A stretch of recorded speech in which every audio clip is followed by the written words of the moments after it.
근데 요즘에 보면은 이렇게 왜 뱃살은 찌면서 왜 팔과 다리도 이렇게 가늘어지는 거 있잖아요. 배만 이렇게 톡 튀어나오는 그런 경우. 그래서 정말 내 자신을 보면서도 속상하다 하시는 분들 많이 계세요. 네, 맞아요. 제가 친절하게 설명을 해드릴게요. 네. 우리 몸엔 지방이 이제 몸에 생기면 어디로 가느냐면 팔, 다리, 그다음 배 등 이렇게 지방이 재배치가 됩니다. 네. 그런데 이게 나이가 들어가면 지방을 보내는 힘이 약해져요.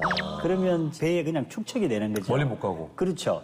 이게 나이가 들어서 뱃살이 빠지지 않는 공통적인 이유입니다. 그리고 제가 준비한 게 있는데요. 여기 보시면 각각 다른 모양의 배들이 보이시죠? 네. 네 가지 유형이 있는데 진짜 저는 뭐 아무리 다르네. 봐도 저게 해당되는 거는 상이 뭐 있어요? 감추고 싶네요. 왜 그 사진을 괜히 보여가지고 진짜. 김희원 씨의 네, 저는 뭐 비포 애프터의 비포. 이 사진까지 망신스럽게. 여기 있는 배 아니에요? 여기 1번? 여기? 이 배가 조금 저게 싼데? 85kg인가? 이 배하고 좀 비슷한 것 같죠? 뜯어보겠습니다. 이게 네. 어떤 배인가? 수박형 그래. 수박형이라고 하는구나. 이제 중년 남성에게 나타나는 대표적인 뱃살이죠. 네.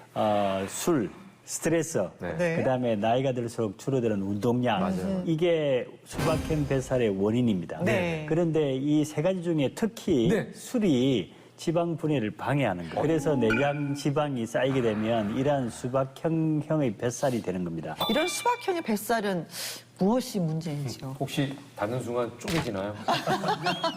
네, 그런 건 아닌데요. 뭐 그래도 여러 시청자분들의 이해를 돕기 위해서 제가 맛있는 케이크를 보시면 빵과 빵 사이에 생크림이 맛있는 생크림이 가득. 이렇게 있습니다.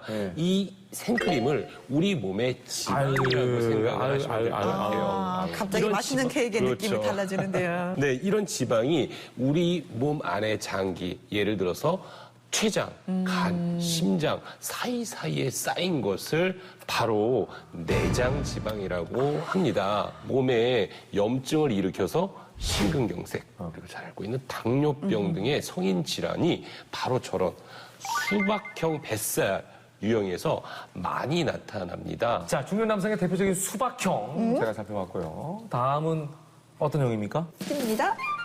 출렁형. 출렁형. 출렁형 뱃살의 경우에는 여성에게 대표적으로 나타나는 유형인데요. 특히 출산한 여성분들이 많이 경험을 하게 됩니다. 네. 그 이유가 임신 중에 아이를 보호하기 위해서 피하 지방이 늘어납니다. 이때 늘어났던 피하 지방이 출산 후에 빠지지 않고 남아있는 경우에 이런 출렁형 뱃살이 생기는 거고요. 또 앉아서 일하는 사무직 여성한테도 많이 나타나는 유형입니다. 자, 그렇다면은 출렁형의 피하 지방보다는 수박형의 내장 지방이 훨씬 위험합니까? 네. 여러 가지로 문제를 일으키는 거 따져봤을 때 출렁형의 피하 지방보다는 수박형의 내장 지방이 3, 4배 정도 위험하다고 볼 수가 있죠. 하지만 출렁형 뱃살이라고 해서 안심할 수는 없습니다. 왜냐하면 오랫동안 출렁형 뱃살이 지속되면 수박형으로 발전될 수 있기 때문인데요. 그렇다면은 중요한 거. 빼면 되는 건가요? 출렁형 뱃살인 피하 지방은 수박형 뱃살보다 위험이 적은 반면에 빼기는 상대적으로 조금 더 어렵습니다. 그래. 특히 근육량이 적은 여성분들에게 특히 많이 나타나는 것만큼 반드시 근력 운동을 함께 하셔야 되고요. 네. 가장 안쪽에서 뼈와 관절을 잡아줄 수 있는 운동, 예를 들어서 뭐 요가나 필라테스 같은 운동을 같이 하시는 것이 도움되겠습니다. 네. 저 경험을 해봤잖아요. 안 빠져요. 진짜 안 빠져요. 그래서 근력을 키워야지만 그 살이 빠지더라고요. 제가 운동했을 때는 여기 나름대로 여기가 근육이었는데 네, 지금은. 안 하면은 바로 감춰집니다. 그래. 네, 바로 없어져요. 네. 시청자 여러분들도 이렇게 김윤욱 씨처럼 한번 자기 뱃살 한번 이렇게 네. 만져보시면 좋을 네. 것 같아요. 딱딱한 분들도 있고요. 네. 말랑말랑한 분들도 분명히 계실 거예요. 내장 지방이 쌓여있는 그런 분들은 뱃살이 조금은 딱딱하게 느껴지실 겁니다. 이러한 딱딱한 뱃살을 내장 지방이라고 하고요. 네. 말랑말랑한 뱃살을 피하 지방이라고 합니다. 피하 지방은 오래 축적되어 있어도 딱딱해지지는 않지만 내장 지방은 근육 안쪽에 축적이 되기 때문에 만졌을 때 근육처럼 딱딱하게 느껴질 수 있는 거죠. 이게 뭐가 더 낫다라고 네. 그 말씀드리기는 굉장히 어려운데요. 하지만 일반 비만 환자보다 내장 지방을 가진 수박형 복부 비만이 사망률이 조금 더 높다라고 나타나 있습니다. 관리의 필요성이 점점 중요하다. 네. 이런 생각을 해봅니다. 자, 다음 유형은 어떤 거죠? 네. 똥배. 똥배형. 예, 똥배형은요, 의외로 체지방이 그렇게 많지는 않습니다. 네. 아랫배만 볼록하게 나온 분들 말하는 건데요. 네. 이런 분들은 대개 여성분들의 경우는 높은 굽, 우리가 하이를 많이 신다가 보면 골반이 앞으로 넘어가면서 아랫배가 나오는 것처럼 보이는 경우 있죠. 네. 그런 경우고 또 평소에 운동량이 부족해서 복근이 약한 경우도 네.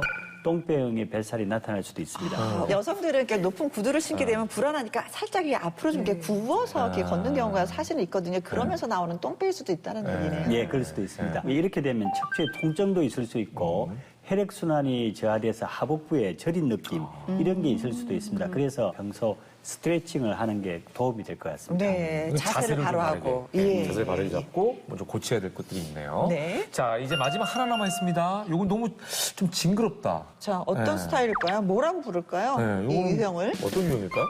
폴더형. 아, 이렇게 접혔다고. 예전에 반으로 전문 휴대폰 있었잖아요. 예, 예, 이렇게. 폴더폰. 네. 네, 거기에서 비롯된 이름인데요. 이 폴더형은 완경 여성들에게 가장 많이 나타난 유형입니다. 바로 여성 호르몬 때문인데요. 여성 호르몬이 하는 가장 중요한 일 중 하나가 살이 배로 가는 걸 막아주는 역할을 합니다. 네. 그래서 여성은 살이 쌓이면 지방이 있어야 할 가슴과 엉덩이 쪽으로 밀어주는 역할을 하는데 여성 호르몬이 줄어들면 여기로 안 가고 오로지 배로 가게 되는 거예요. 완경한 여성들은 여성 호르몬이 사라지죠?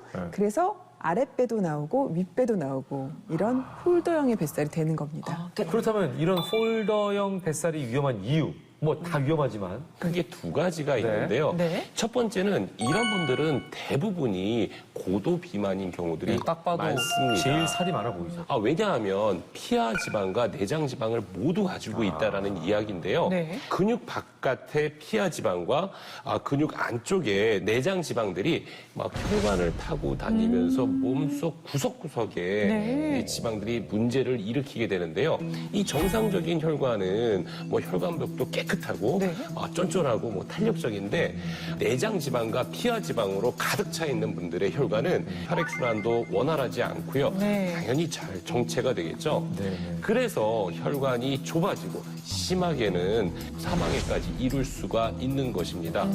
그리고 두 번째는 이 폴더형 체형에 완경기가 좀 더해진 경우에 발생하는 위험을 말씀드릴 수 있는데요. 네. 즉 앞서 말씀드린 완경기 여성분들 중에서 골다공증을 가지고 계신 분들이 참 많습니다. 네, 맞아요. 이런 분들은 작은 충격에도 골절이 잘 일어나게 되는데요. 이런 분들은 일상생활에서 활동량을 천천히 늘려주는 것부터 시작해서 서서히 운동량을 늘려주는 것이 무엇보다 중요합니다. 걷는 것부터 시작을 해야 되겠네요, 그러면. 예. 자, 늘어난 뱃살만큼 오늘 뱃살에 대한 걱정도 참 많이 늘었는데요. 네. 하지만 우리 선생님들이 누구십니까? 이렇게 걱정만 안겨줄 분들이 아니잖아요. 해결책을 늘 갖고 오시죠? 그죠? 네.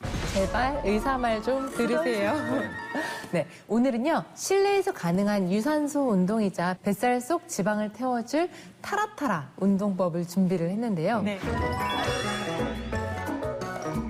네, 오늘 운동은요, 나이가 많으신 분들도 쉽게 따라할 수 있는 운동이니까 시청자 여러분들도 함께 따라해보시면 좋을 것 같습니다. 네.